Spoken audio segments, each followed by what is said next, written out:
What's going on, Raider Nation? I'm just getting a quick video on the first round pick. So the Raiders took Kolton Miller, and they traded down, and they also picked up some picks, but they used one of them to get Martavis Bryant. So really, that's what the Raiders have done in the first round. Is they get an extra fifth round pick, or was it a sixth round pick or something. They get Kolton Miller and then Martavis Bryant with the first round pick. So my thoughts on this, first of all, I work at night, so I couldn't really see this live and all that. I did not do my research as deeply as before. But for those of you who've been watching me the last couple of years or so, I've always emphasized they needed offensive line. Offensive line is in the long-term plans. That's something that the Raiders have needed. Now here's the problem. I don't like it when you draft for need, unless he's really the best guy on the board available. Supposedly, Reggie McKenzie's board had Kolton Miller as the best guy. I mean, you factor in the quarterbacks. Obviously Reggie has Josh Rosen, Sam Darnold, and all those guys off his board because the Raiders don't need a quarterback. So presumably Kolton Miller had to have been the sixth player on the Raiders board, if not higher. I wouldn't be surprised if he was number 3 or number 4 on Reggie's board, or John Gruden's board for that matter. So yeah, I'm not so sure. This is a pick that I don't think he was the best guy in my book when I look at the rest of the guys who were available. There were some safeties, some defensive backs. Really, I thought the Chargers guy that they took, I thought he was a better guy to take there, especially when they traded down. And then there was, of course, the Dolphins safety. I believe that was the other guy that was also very tempting. That really, I thought the Raiders should have gone for him. But yeah, the Raiders went with the tackle. There's one thing I can say. Donald Penn isn't going to last forever. I knew they needed to take a tackle somewhere. Supposedly it should have been addressed maybe in the second round or later, but yeah, this class, there's been a lot of debate about this class. A lot of things you could take, a lot of stuff, so on. They went for need. Now, the good thing is, by trading down, they got Martavis Bryant, who's in a one-year deal left. A third-round pick is worth the flyer. I think most of us are on the same page. Martavis Bryant is worth talent for a third-rounder. The only question for him is, does he get in trouble off the field? Now I'm willing to take that risk. We all know what he can do on the field. Derek Carr needs another weapon. Amari Cooper also coming into they picked up the contract option, 5th-year option on him.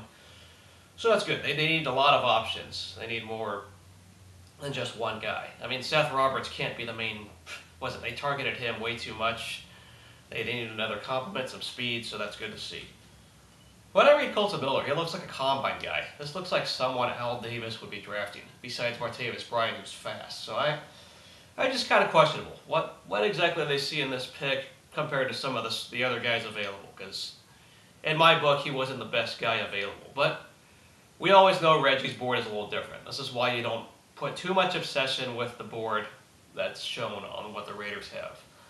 I'm just kind of meh. It's not my favorite pick, but I'm not against the pick like DJ Hayden. Like, this pick, it makes a lot of sense. This isn't just someone way outside the blue. A lot of people have him as the best guy for his position, but once again, I don't think he's the best talent overall. So there's a few things I can definitely say about Miller from what I remember. He was one of the best linemen on a bad UCLA football team. As we know, the Cardinals traded up. They took Josh Rosen, his quarterback. That guy got injured a lot because the offensive line was unreliable.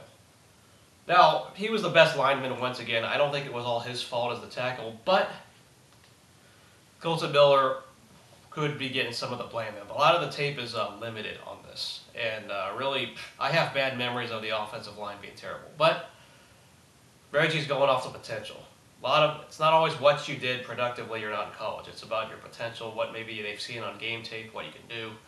They're hoping he grows, and with the right coaching, they're hoping that he can develop and be that tackle of the long term. Because once again, Donald Penn is out. Maybe they need to plug him on the right side, plug him where they feel. It's just, I don't think he was, once again, the best player available. That's my strict problem. There were so many holes, especially on defense. You could have gone linebacker, defensive line, you could have gone defensive back, any defensive position. I think most of us would have been pretty happy with. But I was in that minority of saying tackle was also a need, and I think they addressed it. But it wasn't the need that I think myself and a lot of people were hoping for. So Yeah, I'm just once again on the fence with this pick, so that's about all I got to say. Let me know what you guys think. Oh yeah, by the way, shout out goes to Sean Manaea. Congratulations on that no-hitter, first time since Dallas Braden threw a perfect game about 8 years ago. I hope the season goes well. So far, so good. The team's at 500, right more than better than what I've been hoping for. But it's going to be a long year. I'm still not sold on the pitching. But Sean Manaea, maybe he'll be that future ace. I'm hoping he'll be better. So, yeah, no hitter. I'm happy to see he did something I can cheer about. It has been a very, very tough year in sports the last year or so. So, especially with that 7-0 loss. So, there was a touchdown scored in Vegas the other night. So, yeah, great job, guys. Great job to Sean Manaea, but not to the Sharks. We'll see you guys later. Let me know what y'all thought about the draft.